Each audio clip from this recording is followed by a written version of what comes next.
I swear, I still can't wrap my head around the fact that all of this started over something as stupid as a tiny oil stain in my driveway.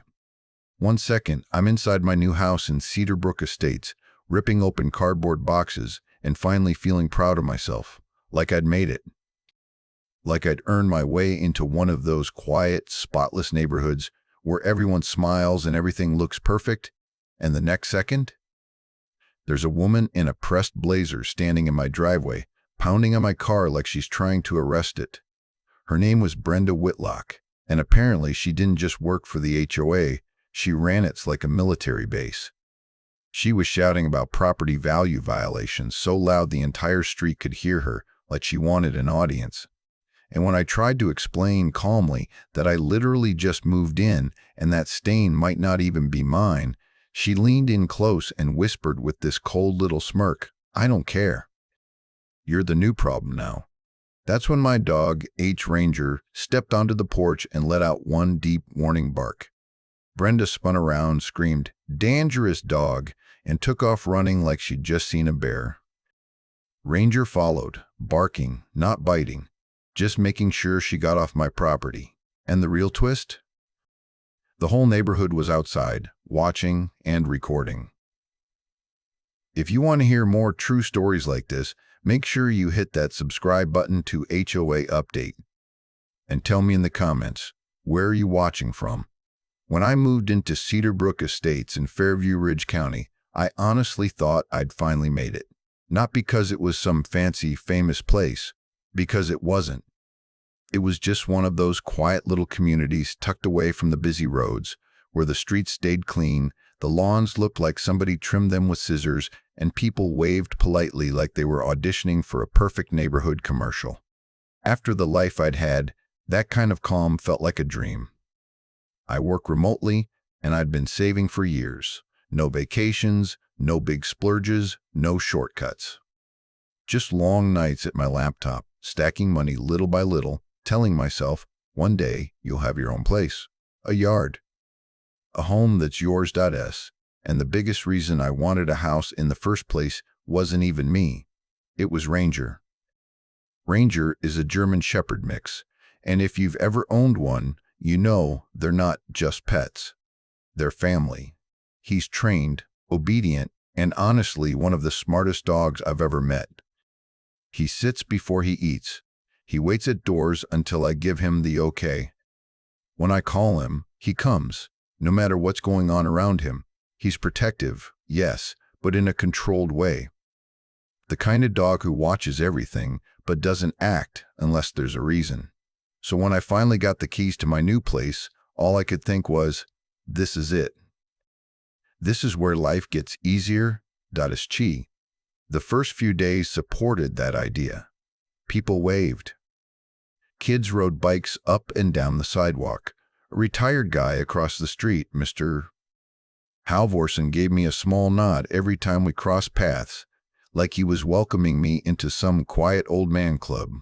And a friendly mom named Jenna Morales introduced herself while her kids stared at Ranger like he was a celebrity. "He's beautiful," Jenna said, smiling as Ranger calmly sat by my leg like he knew he was being admired. "Thank you," I said, genuinely feeling happy.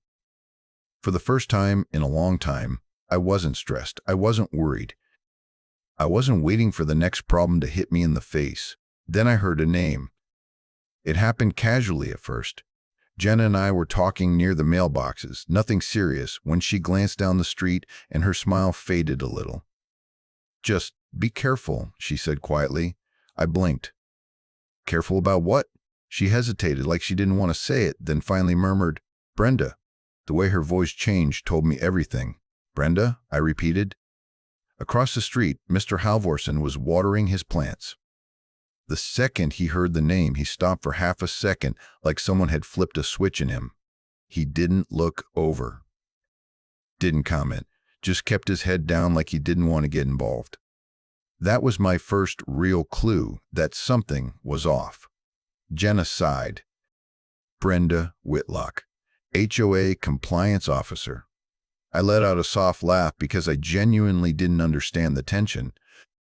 Compliance officer? Like She just makes sure people follow the rules? Jenna didn't laugh with me. She doesn't just make sure, Jenna said. She hunts. That word sent a little chill through me, but I still tried to stay optimistic. Every neighborhood has one strict person, right? Every community has rules. That's normal. But Jenna kept talking, and with every sentence my stomach tightened. Brenda apparently walked through Cedarbrook Estates like she owned it, clipboard in hand, phone out, taking pictures of people's homes like she was collecting evidence for a case. She didn't just issue warnings either. She handed out fines like they were candy, trash cans left out 10 minutes too long. Fine. A plant pot not in the approved color range. Fine. A car parked slightly crooked in the driveway. Fine. And if you tried to argue, she'd make it personal. She'd raise her voice, embarrass you, act like you were the reason the neighborhood was falling apart. Jenna said it like she'd lived it, not heard it. She likes making examples, she told me. It's like she enjoys it. I should have taken that warning more seriously. But I was new. I wanted to believe the best. I wanted peace so badly I convinced myself I could earn it by being a perfect resident. I told myself, I follow rules. I'm respectful. I'm quiet. I'm not going to be a problem. So I brushed it off. Until the small thing happened. The tiny, stupid thing that somehow became the start of everything. It was my second week there when I stepped outside one morning and noticed a faint oil stain near the edge of my driveway. It wasn't huge. It didn't look fresh. It looked like it had been there a while, maybe left behind by a previous homeowner or a contractor during repairs. I stared at it for a second, shrugged, and thought, I'll scrub it this weekend. No panic. No stress. Just a mental reminder. I took Ranger for a quick walk, came back, and went inside to start my workday. And then I heard it. Click, click, click, click. Sharp footsteps getting closer. Heels. Fast and confident, like whoever was walking had no doubt they belonged wherever they were going. My stomach tightened before I even looked, because something about that sound felt like an alarm. I crossed the living room, pulled the curtain back, just enough to peek out, and my heart dropped. Brenda Whitlock was already halfway up my driveway. Clipboard in one hand, phone in the other. Marching straight toward my house, like she owned it. Brenda didn't knock. She didn't introduce herself, didn't say hello, didn't even pretend to be polite. The second I stepped outside, she pointed at the small oil stain near the edge of my driveway like she'd just found a dead body. Her mouth twisted into this look of disgust, loud enough to perform for anyone who might be listening. "This is unacceptable," she announced. I stood there for a beat, confused, still holding my coffee like I'd walked into the wrong conversation. "Excuse me?" Brenda straightened her shoulders, clipboard pressed against her chest like a badge. "That stain is a violation. It lowers property values. It makes the community look neglected." I glanced down at it again. It was barely noticeable. Evid. Old. A smudge at best. "It's just a stain," I said calmly. "I just moved in. I'll clean it this weekend."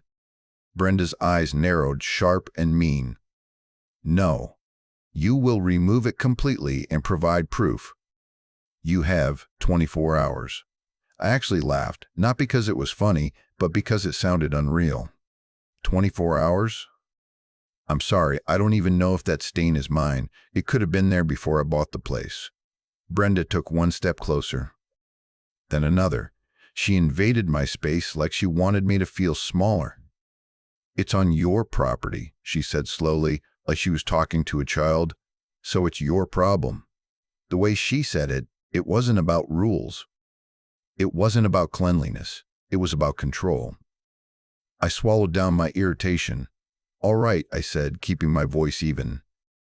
"I understand the concern, but I'm not going to argue. I'll take care of it." And that should have been the end.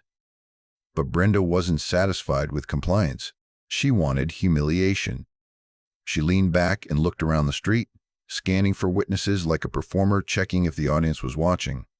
Then she did something I still can't explain without my stomach turning. She lifted her hand and slammed her fist down on the hood of my car, hard, hard. The sound cracked through the quiet morning like a gunshot. I froze. My brain couldn't even process what I was seeing. Brenda hit it again. And again, not a light tap, not an accidental bump. She was pounding my car like she was trying to set off the alarm. "Do you understand consequences?" she shouted. My heart slammed in my chest. "Stop. What are you doing?" But she didn't stop. She didn't even flinch at my voice. She looked straight at me, eyes glittering with something nasty, like she enjoyed watching me lose my footing. And that's when Ranger stepped onto the porch behind me. He didn't charge. He didn't lunge. He didn't snarl or show teeth. He simply stood there, calm, tall, steady, and let out one deep, warning bark. It wasn't frantic. It wasn't wild. It was the kind of bark that says, "Back up. You're not welcome here." Brenda whipped around so fast you'd think she'd been shocked. Her face changed instantly. Like flipping a switch. One moment she was aggressive, smug, confident. The next, she was wide-eyed, dramatic, breathless, suddenly playing the victim. "Oh my Geo Dodge," she screamed. "He's going to attack me." And before I could even say, "He's trained," she bolted down my driveway like she'd seen a monster. Ranger followed. Still no biting, no contact. Just barking, sharp, controlled barks, keeping distance but staying close enough to make it clear, "You need to leave." "Ranger, stop," I yelled, sprinting after them. "Heel, come back." And Ranger listened. He always listens. The second he heard my voice, he slowed. His body language stayed calm. He wasn't out of control. But it didn't matter, because by the time I reached the sidewalk, the entire neighborhood had already come alive. Doors opened like the street was on cue. A guy watering his lawn shut off his hose mid-spray. Someone's garage door rolled up halfway like a curtain opening for a show. A teenager leaned against a porch railing with his phone up, already recording. Jenna Morales stepped out 2 houses down, her hand covering her mouth like she couldn't believe what she was seeing. Brenda was still running, clutching her clipboard like it was a shield, screaming at the top of her lungs. "Kelp," called the police. "This man's dog is trying to kill me." My stomach dropped so fast it felt like I'd fallen through the ground, because I realized what was happening. She wasn't scared. She was performing. She wanted an audience. She wanted a story. And the story she was trying to write had me as the villain. I stood there on the sidewalk with Ranger beside me, obedient, calm, completely under my control, while Brenda screamed like I'd unleashed a wild animal on her. And in that exact moment, it hit me like a punch. Brenda wasn't trying to enforce rules. She was trying to destroy me. And the worst part? People were already starting to believe her. The whole thing ended exactly the way you'd expect a woman like Brenda Whitlock to go down, dramatic, loud, and completely convinced the universe owed her sympathy. She was still running down the sidewalk, shrieking like she'd just survived some kind of wild animal attack, even though Ranger hadn't even gotten close enough to brush her shoe. I was right behind them, breathless, trying to keep my voice calm while my heart pounded like it was trying to escape my chest. "Brenda, stop running. He's not attacking you," I yelled. But she didn't want to stop. Stopping would mean she'd have to face the truth. And the truth was simple. She'd walked onto my property like she owned it, screamed in my face, and then hit my car like a maniac. So she kept running, because running made her look scared. Scared people get believed. And then karma, beautiful, petty karma, decided to show up right on time. Brenda's heel caught the edge of a cracked sidewalk panel. It wasn't some dramatic fall like in the movies. It was the kind of trip that starts small, like your body tries to correct itself, and then suddenly you're flailing with your arms out like a windmill trying to save your pride. But her pride was already gone. She went down hard, face first into the grass. The entire street reacted at once, a collective gasp. A few sharp, "Oh my gosh," whispers, One kid let out a little laugh before his mom shushed him. "And Ranger?" Ranger stopped instantly. Not after a second, not after I had to drag him back, instantly, like someone hit a pause button. He went silent, stood still, and stared at Brenda on the ground with this calm, almost confused expression like he was thinking, "Okay, are we done now?" That's what made my stomach twist, because it proved everything I'd been trying to say from the start. He wasn't dangerous. He wasn't out of control. He was trained. I ran forward, hands open, because no matter how awful she was, I wasn't going to stand there and watch someone potentially get hurt. "Are you okay?" I asked, genuinely. Brenda lifted her head slowly. Her hair was messy, her cheeks were red, and her eyes were burning with embarrassment. And then she did the most Brenda thing possible. Instead of taking my help, she shoved herself up like she was rising from a battlefield and pointed at me like I'd personally shoved her into the ground. "You," she spat, "you're going to pay for this." Her voice wasn't shaky or scared. It was venomous, like she was furious she'd fallen in front of witnesses. Like she was furious, the neighborhood saw what she really looked like when the mask slipped, and I felt it in my bones. That cold certainty. This wasn't over. Not even close. The crowd slowly started backing away, but I noticed something important. Some neighbors looked concerned, but others looked like they were trying not to smile, like they'd been waiting years to see Brenda embarrassed. Like watching her lose control for once felt satisfying, even if they didn't want to admit it out loud. Brenda dusted off her blazer like it had been insulted, glared at Ranger like he was her enemy, then stormed off without another word, humiliated but already planning her revenge. I brought Ranger back inside, my hands shaking just slightly as I locked the door. He walked right beside me like nothing had happened. The Mar calm, quiet, loyal, and it should have ended there. But Brenda Whitlock didn't do endings. She did punishments. Later that afternoon, I opened my front door and found an official HOA notice taped right to it. Bold text, official letterhead, posted like a warning sign for the entire neighborhood to see. Not emailed, not mailed, not mailed. Taped, like public shame. My eyes scanned the page, and with every line my stomach dropped lower. It claimed my dog was aggressive, that I had endangered residents, that I had created a hostile environment, because my dog barked, because she ran, because she fell. I flipped the page down and saw the words that made my throat go dry. Emergency compliance meeting required. Then the final punch. You have 6 days to remove the animal from Cedar Brook Estates, or you will be subject to removal from the community. Removal. From my home. From the house I sacrificed years for. Over barking. Over a woman's fake panic and real ego. For a second, I just stood there in the doorway holding that paper like it was burning my fingers. I could feel the panic creeping up my chest, hot and heavy. Because people who haven't dealt with HOAs don't understand how terrifying that sentence is. They don't just complain. They threaten. They send letters that feel like legal weapons. They make you feel powerless in your own house. And suddenly, I wasn't just fighting for Ranger. I was fighting for my right to exist in my own home without being bullied out of it. Ranger sat next to my leg like he could sense the change in me. He nudged my hand with his nose, gentle and warm, like he was reminding me he was still here. I looked down at him, and something inside me hardened. I crouched beside him and held his face in my hands.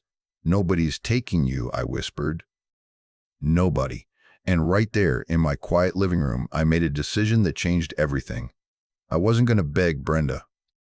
I wasn't going to chase her for mercy. I wasn't going to sit in an HOA meeting and let them label my dog dangerous just because she screamed loud enough to scare people. No. If Brenda wanted to play dirty, I was going to fight back smart. Not with emotions, not with yelling. With evidence.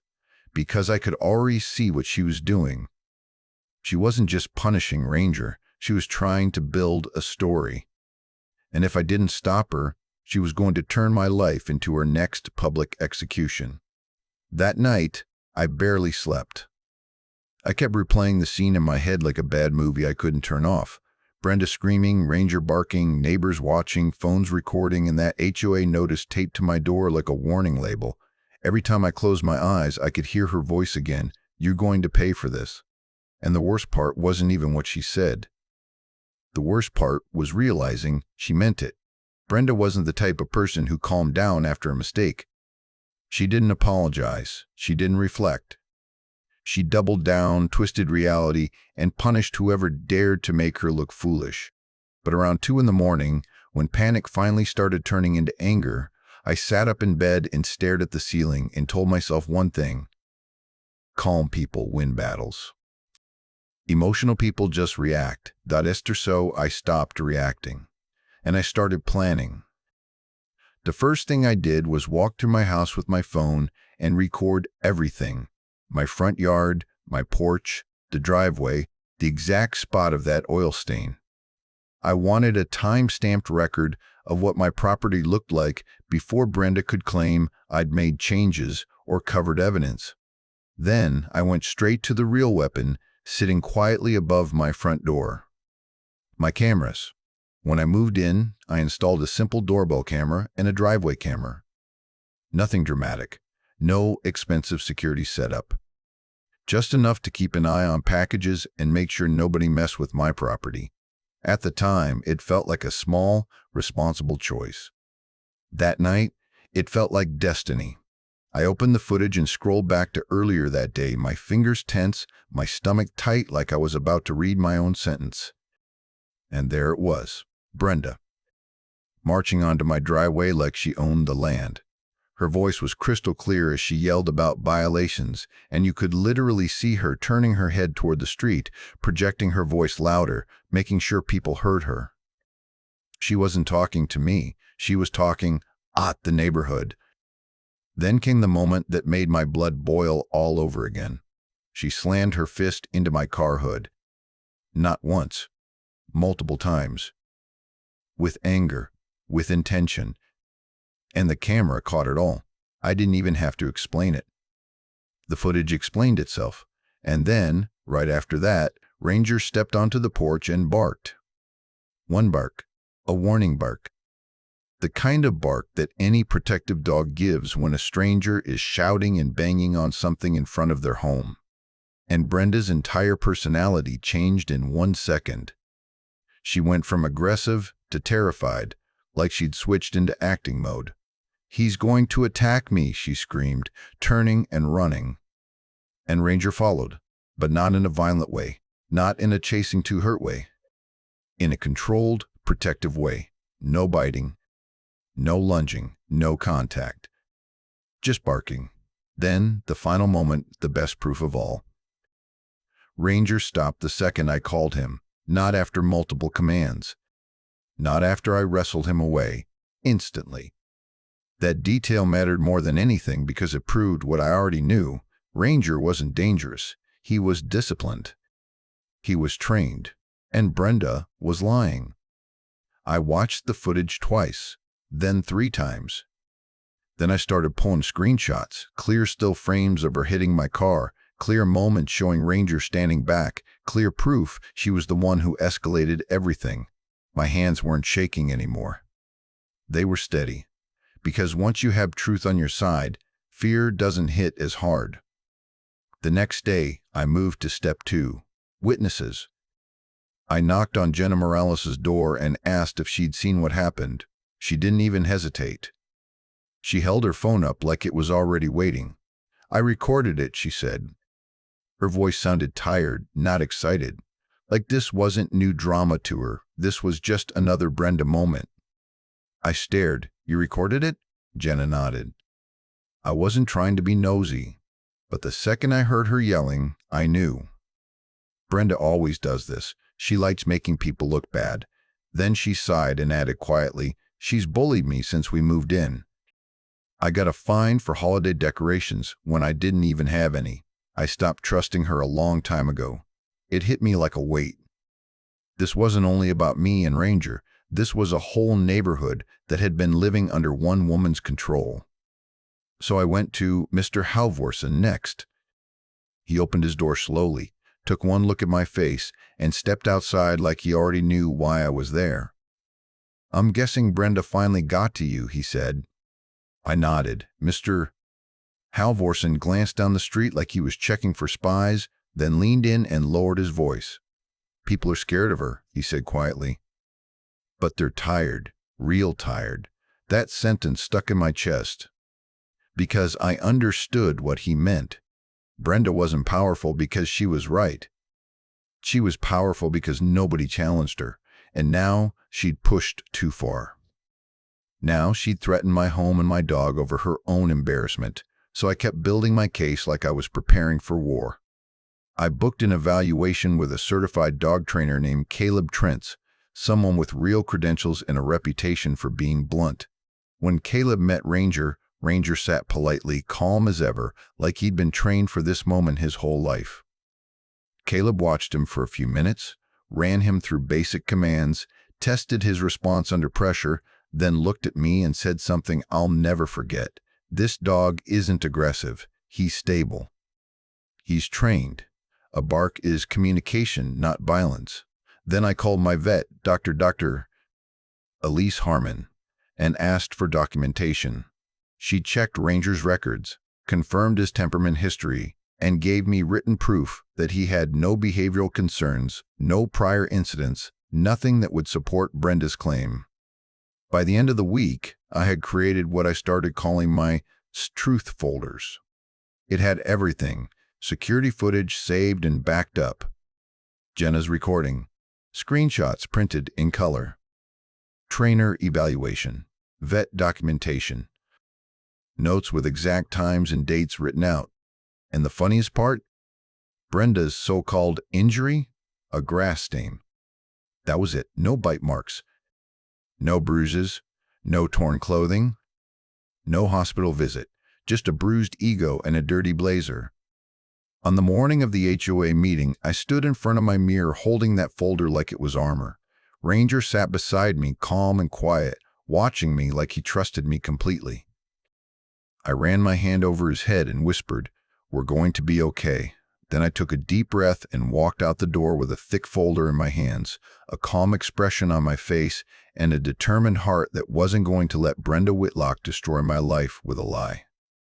The community clubhouse looked warm and welcoming from the outside, tan walls, a little flower bed by the entrance, a fake family-friendly vibe that made you think people hosted birthday parties there. But the second I walked inside, it felt like a courtroom.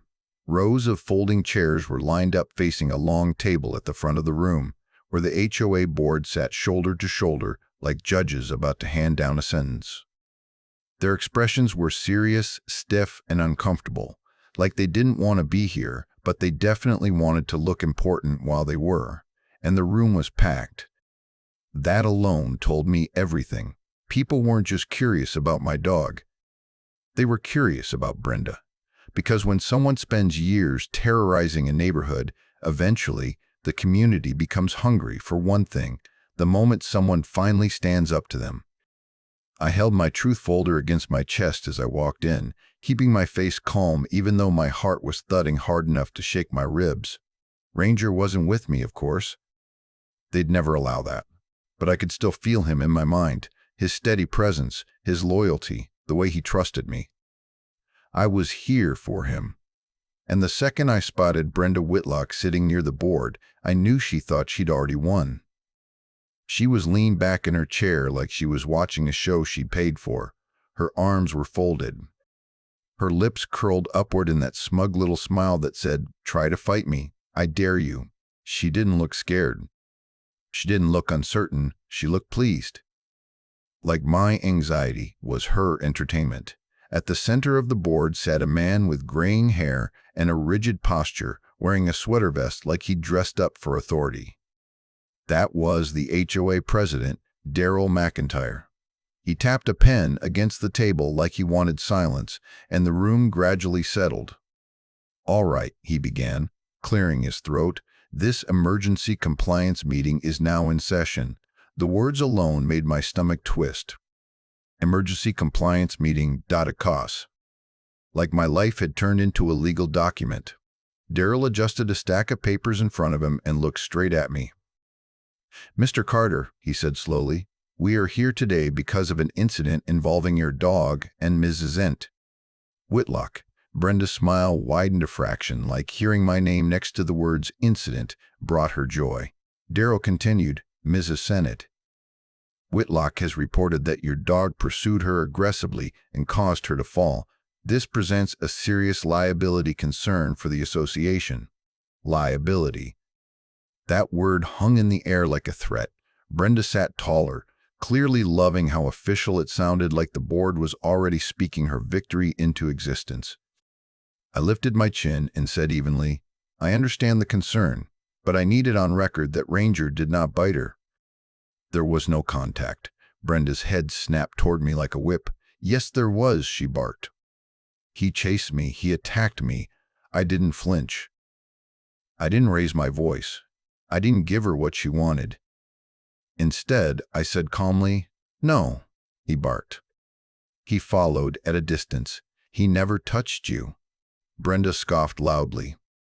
"That's still aggression. He was coming for me." Daryl looked uncomfortable, glancing down at his papers. "Ms. Whitlock, please let him finish." But Brenda wouldn't stop. She was one of those people who thinks volume equals truth. I took a breath, reached into my folder, and pulled out a small USB drive. "I have video proof," I said. The room shifted so fast, it was almost physical. A wave of movement, people leaning forward, heads turning, a ripple of whispers. Daryl blinked. "Video proof?" "Yes," I said, keeping my voice steady. My driveway camera captured the entire incident from start to finish. Brenda's smile twitched for the first time. Just a tiny crack. "But I saw it," I continued, "and that's not all." Multiple neighbors recorded what happened from the street. Brenda's eyes widened, quick and sharp, like she didn't like that detail at all. Daryl looked past me toward the crowd. "Is that true?" That's when Jenna Morales stood up. "I recorded it," she said clearly. A second person raised a hand. "I did too." Then another voice. "Same." Brenda's face tightened, and for the first time, she didn't look smug. She looked threatened.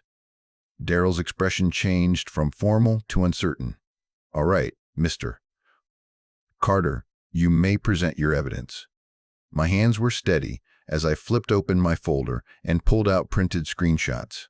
Clear, full-color still frames pulled directly from my camera footage. I held one up.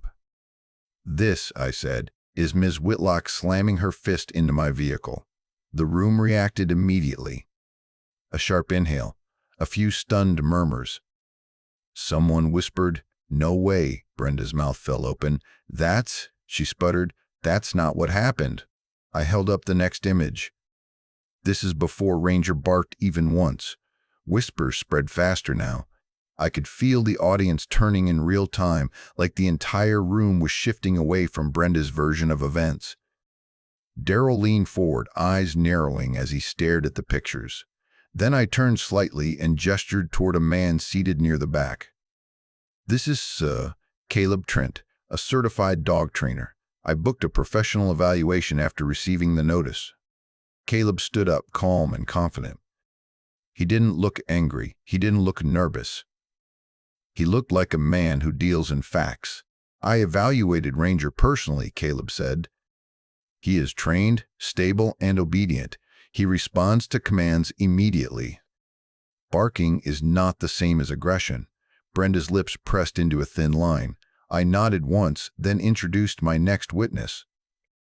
"And this is Dr. Elise Harmon, Ranger's veterinarian, Dr. Darian." Harmon stood with a polite smile, holding a document.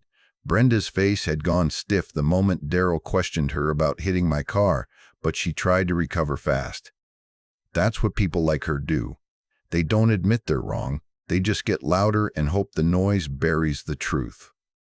She shoved her chair back and stood up so sharply it scraped the floor. "This is ridiculous," she snapped, pointing straight at me like I was on trial for murder. Even if your dog didn't bite me, he chased me. That's still aggression. That's still dangerous. He's a threat to this community and he should be removed immediately." Her voice echoed through the clubhouse, and for a second you could feel everyone's nerves tighten again, like old habits were kicking in. Like people were used to Brenda sounding confident and assuming she must be right. But then something happened that I will honestly never forget. Someone didn't look away. Someone didn't stay quiet. From the back row, Mr. Halvorsen stood up slowly. He didn't rush. He didn't yell. He stood like a man who'd waited years for the moment his spine finally decided it was done bending. "That dog isn't the threat," he said. Brenda whipped her head around like she'd been slapped. "Excuse me?" Mr. Halvorsen didn't flinch. His voice stayed steady, calm, and dangerously honest. "You bullied people in this neighborhood for years," he continued. "You've treated homeowners like they're criminals in their own homes. And now you're trying to ruin a man and his dog because you embarrassed yourself." A wave of gasps went through the room, not because what he said was shocking, but because someone finally said it out loud. Brenda's face twisted with rage. "That is a lie." But Jenna didn't let her finish. Jenna Morales stood up from her seat, her cheeks flushed, her hand trembling just slightly, not from fear, but from that kind of anger that builds up for so long it becomes courage. "No, it's not a lie," Jenna said. "You find me over trash cans, 10 minutes after pickup." 10 minutes. Brenda's mouth opened and closed like she was searching for a response that wouldn't expose her even more. Then another voice came from the left side of the room. "You threatened to tow my car because you said it looked old," a man said. It was 3 years old. A woman near the middle raised her hand. "You charged me twice for the same violation and told me if I complained you'd inspect my property every week." Someone else called out, "You left violation notices on my door like I was some kind of criminal." Another voice, "You screamed at my teenage son because he was walking his bike on the sidewalk." It was like a dam had finally cracked. All that fear, all those quiet frustrations, all those moments people swallowed their pride just to keep the peace, they all came rushing out at once. Brenda looked around, stunned, not because she didn't recognize these stories, but because she never expected anyone to say them in public. For the first time since I'd met her, she didn't look powerful, she looked cornered. Daryl slammed his pen on the table. "Enough," he barked. The room immediately quieted, but the energy didn't disappear. It stayed thick in the air, buzzing like a live wire. Daryl turned toward me, clearing his throat like he needed to remind himself how to be in charge again. "Mr. Carter," he said carefully, "what are you requesting from this board?" I stood up straight, holding my folder like it weighed nothing, even though it felt like the entire week of stress was sitting inside it. "I'm requesting 3 things," I said calmly. 1. Remove the ultimatum against my dog immediately. 2. Clear Ranger's name, officially, in writing. And 3. Investigate Ms. Whitlock for misconduct and abuse of authority. Brenda's eyes flew wide. "You can't." "Yes, I can," I said without raising my voice, "and I've already contacted the county HOA mediation office for guidance." That sentence hit the room like a bomb. Daryl's posture stiffened. One of the board members leaned toward him and whispered. Another board member blinked rapidly, suddenly looking less like a judge and more like someone who realized this wasn't just neighborhood drama anymore. Because HOA boards can ignore complaints from residents all day long. But county offices mean paperwork, oversight, consequences. Brenda swallowed hard. Her smugness was completely gone now, replaced by a tight, panicked look she couldn't hide. Daryl slowly looked back at her. "Ms. Whitlock," he said, voice low and sharp, "do you have any proof of injury? Any evidence that the dog made physical contact with you?" Brenda froze. And that silence was everything. Because if she had proof, she would have slapped it onto the table like a trophy. Instead, she stammered, I fell." Daryl blinked. "Yes, you fell. But did the dog touch you?" Her mouth opened, closed, opened again, and the entire room leaned forward like they were watching a trial verdict. Daryl's tone didn't change, but his next question landed like a blade. "So, just to be clear, the dog never touched you?" Brenda's cheeks turned bright red. She looked around the room, desperate for someone, anyone to rescue her. But nobody did, because everyone was tired. Just like Mr. Halvorsen said. Finally, in the smallest voice she'd used all night, Brenda forced out one word: no. That one word destroyed her entire act. No bite. No injury. No contact. Just barking. Just her running. Just her falling because she tripped over a crack in the sidewalk, and she tried to turn that into an excuse to take my dog away and threaten my home. Daryl exhaled hard, like he'd been holding his breath for years. Then he sat up straighter and spoke clearly so nobody could twist his words. "Based on the evidence presented," he announced, "Ranger is cleared. The ultimatum is rescinded, effective immediately." For a second, I didn't even breathe. Then relief hit me so hard, it felt like my chest finally unlocked. Brenda's eyes widened like she'd been punched. Her lips trembled, not with sadness, but with humiliation, because this wasn't a private defeat. This was public. This was recorded. This was the moment her reputation started collapsing in real time, and she knew it.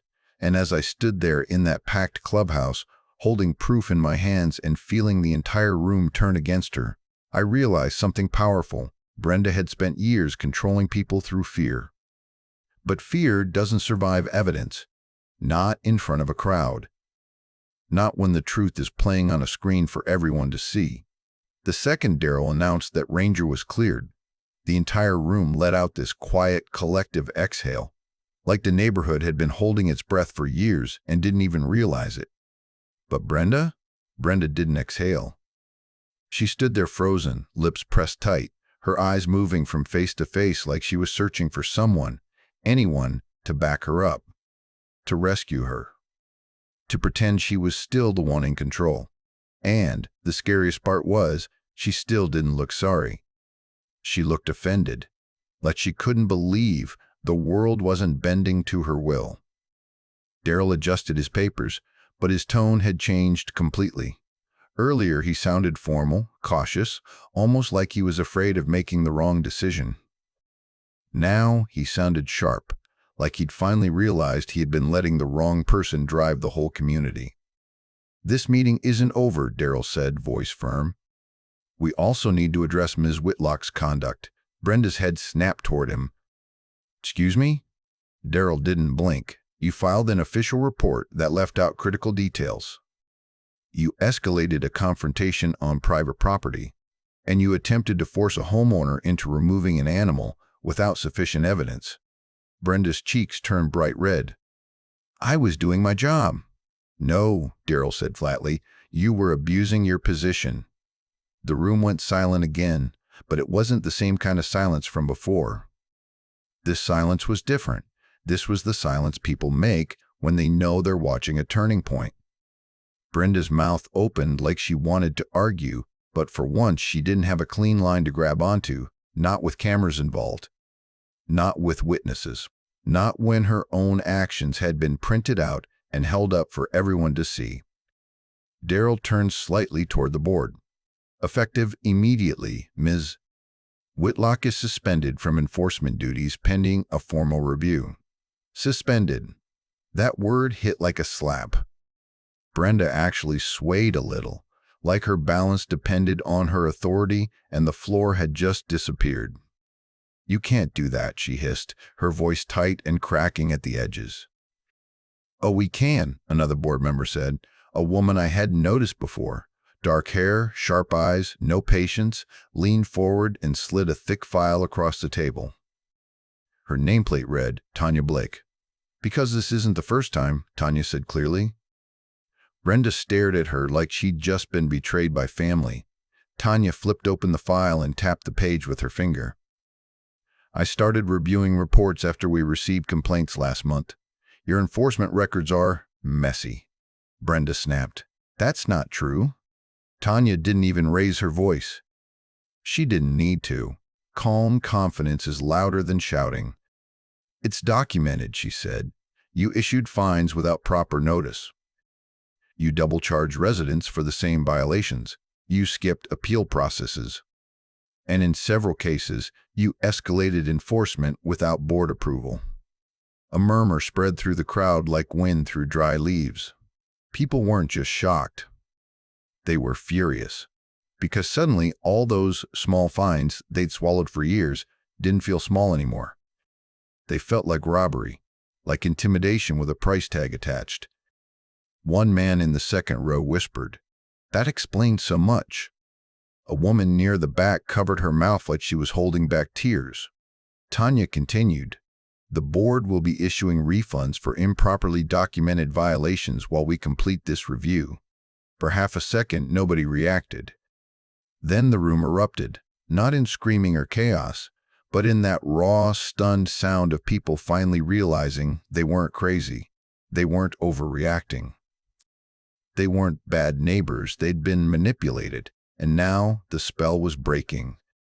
Brenda's body started trembling, not dramatically, not for attention. This time it was real. This was her realizing she wasn't the one holding the leash anymore.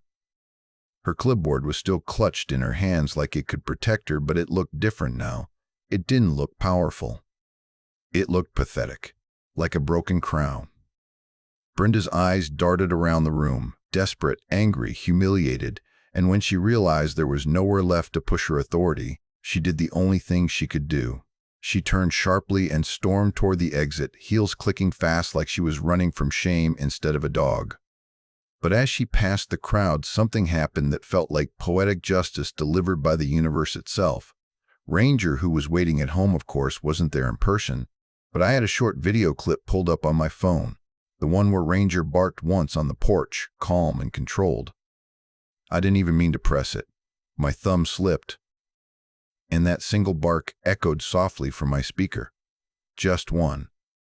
Not aggressive, not wild, not angry.